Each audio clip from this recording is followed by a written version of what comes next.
مصر میں بہت ہی خوبصورت اور گھنا جنگل تھا۔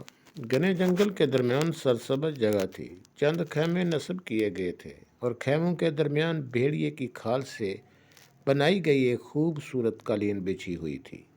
اس قالین پر دنیا کا عظیم سلطان بہادر جنگجو سلطان صلاح الدین ایوبی بھی بیٹھا تھا، اور جس میں آپ کے ساتھ آپ کے کماندار اور آپ کا قریبی ساتھی علی بن سفیان بھی موجود تھا۔ سلطان صلاح الدین ایوبی رحمۃ اللہ علیہ علی بن سفیان سے کہا، اے علی، مصر کا سلطان بننے کے بعد دشمن آرام سے نہیں بیٹھے گا، اور دشمن میری سلطنت کو کمزور کرنے کے لیے ہر حربہ استعمال کرے گا۔ سلطان نے علی بن سفیان سے کہا، اے علی، تم نے آنے والے وقت میں مصر کی سلطنت کو لاحق ہونے والے خطرات کے بارے میں ایک فہرست تیار کرو اور وہ فہرست مجھے دے دو، تاکہ ہم ان خطرات سے نمٹنے کے لیے اقدامات کر سکیں۔ علی بن سفیان جرگہ سے چلا گیا اور چند لمحوں کے بعد واپس آیا اور سلطان کے سامنے ایک فہرست یعنی ایک ورق رکھ دیا۔ شاید وہ فہرست سلطان کے لیے بہت اہم تھی، اور مشہور کتاب سلطان کے عظیم کارنامے میں لکھا گیا ہے کہ وہ فہرست سلطان صلاح الدین ایوبی رحمۃ اللہ علیہ کی فتوحات کی بڑی بنیاد تھی۔ سلطان صلاح الدین ایوبی نے اپنے سامنے وہ ورق رکھا اور اس کو بڑے غور سے پڑھنے لگا۔ اس فہرست میں ان تمام قلعوں کے نام تھے جن میں سلطان کے خلاف بغاوت شروع ہو سکتی تھی۔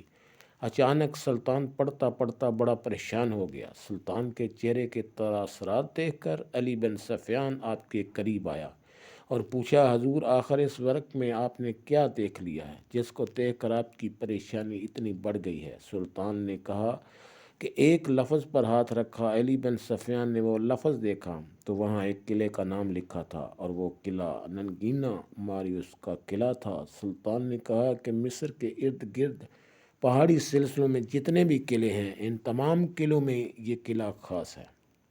اس قلعے کے بارے میں نے اس وقت بھی سن رکھا تھا جب میرے چچا شیر کوہ سلطان نور الدین زنگی رحمۃ اللہ علیہ کے پاس کماندار ہوا کرتے تھے۔ علی بن سفیان نے کہا، حضور، اس قلعے کے بارے میں آخر ایسی کیا بات ہے؟ تو سلطان نے کہا، میں اس کے بارے میں زیادہ تو نہیں جانتا، لیکن یہ قلعے جو بھی فتح کرتا ہے وہ اس قلعے کو اپنے پاس زیادہ دیر تک قبضے میں نہیں رکھ سکتا۔ یہ سن کر علی بن سفیان بڑا حیران ہوا۔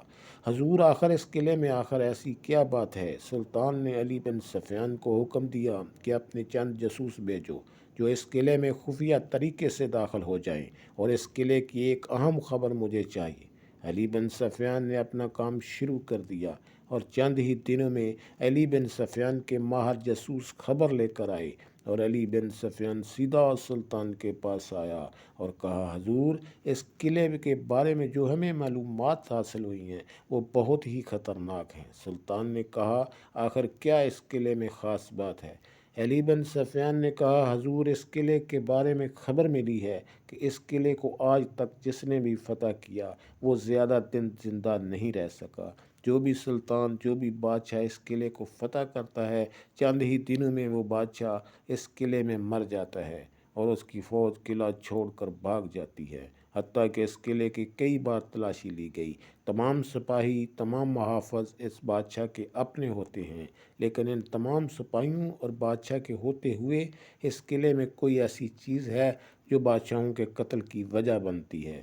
یہ سن کر سلطان صلاح الدین ایوبی بڑا پریشان ہوا اور کہا، اے علی، یہ دوسرے بادشاہوں کی طرح یہ قلعہ ہمارے لیے بھی بہت خطرناک ثابت ہو سکتا ہے۔ اب میرا اگلا مقصد یہی قلعہ ہوگا۔ ہم اس قلعے کو سب سے پہلے فتح کریں گے اور اس کے پیچھے چھپے راز کو فاش کریں گے، کیونکہ مجھے شک نہیں بلکہ میں پورے وثوق سے کہہ سکتا ہوں کہ اس قلعے میں اندر کوئی ایسا راز چھپا ہوا ہے جو آج تک کوئی بھی بادشاہ اس راز سے پردہ اٹھا نہیں سکا۔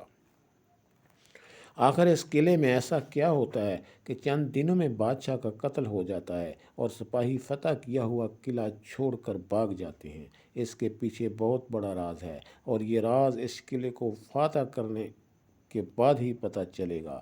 علی بن سفیان نے سلطان کو کہا، حضور، ایسا خطرہ لینے کی ضرورت نہیں۔ اگر اس قلعے میں ہماری سلطنت کے خلاف کوئی بغاوت شروع ہوئی تو بغاوت کے سر اٹھانے سے پہلے ہی ہم اس کو کچل دیں گے۔ لیکن سلطان نے کہا نہیں، اس قلعے کو فتح کرنے کے بعد ہی میں چین سے بیٹھوں گا۔ سلطان ایوبی نے علی بن سفیان کو کہا کہ تم اپنے جاسوس کو کسی بھی طریقے سے دوبارہ اس قلعے میں بھیجو، جو جا کر اس قلعے کے اندر خفیہ طریقے سے داخل ہو جائیں گے اور اپنی اپنی جگہ سنبھال لیں گے، اور اس قلعے میں داخل ہونے کے لیے وقت آنے پر وہ ہماری مدد کریں گے۔ علی بن سفیان سلطان کو منع کرتا رہا کہ سلطان معظم، وہ قلعہ بہت خطرناک اور پر اسرار ہے، اس کو فتح کرنے میں جان بھی جا سکتی ہے، لیکن سلطان اپنی بات پر ضد رہا۔ علی بن سفیان کو حکم دے دیا۔ چند دنوں کے بعد سلطان صلاح الدین ایوبی نے اپنا لشکر لے کر اس قلعے پر حملہ کر دیا، اور علی بن سفیان کے بھیجے ہوئے جاسوسوں کی مدد سے سلطان بآسانی اس قلعے کے اندر داخل ہو گیا اور اس قلعے کو فتح کر لیا۔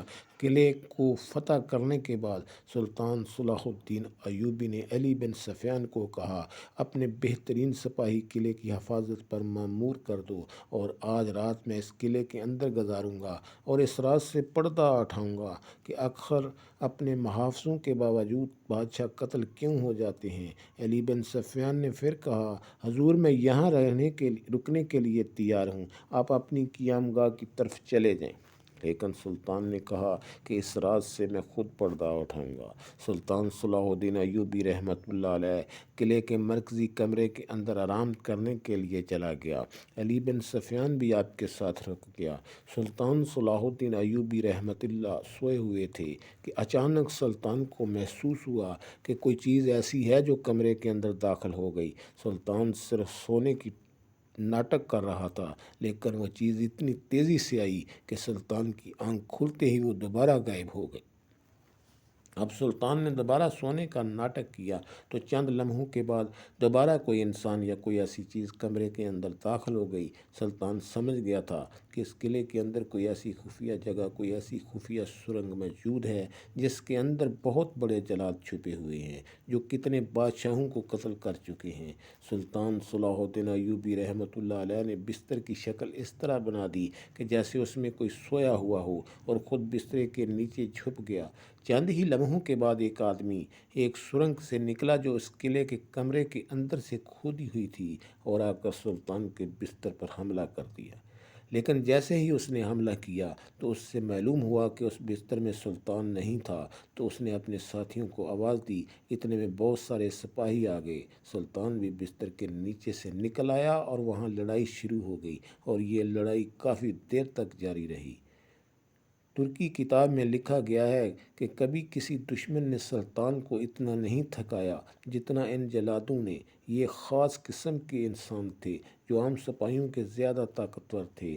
سلطان نے تمام جلادوں کو موت کے گھاٹ اتار دیا، اور پھر سلطان صلاح الدین ایوبی رحمۃ اللہ علیہ اس سرنگ کے اندر سپاہیوں کے ساتھ چلا گیا، تو وہ سرنگ قلعے کے مرکزی کمرے کے نیچے کھودی ہوئی تھی، اور اس میں وہ جلاد کئی عرصے سے چھپے ہوئے تھے۔ اس سرنگ میں ان کے کافی خطرناک ہتھیار موجود تھے۔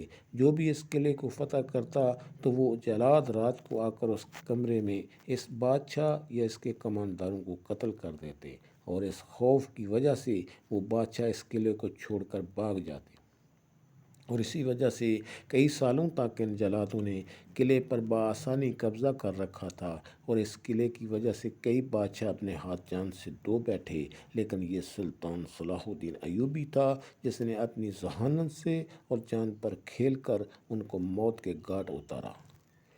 اور اگر اس رات سلطان صلاح الدین ایوبی بھی دوسرے بادشاہوں کی طرح پرسکون نیند سو جاتا تو وہ جلاد سلطان کو بھی ہمیشہ ہمیشہ کے لیے صلاح دیتے، اور اس قلعے کو ہمیشہ ہمیشہ کے لیے فتح کر لیا جاتا۔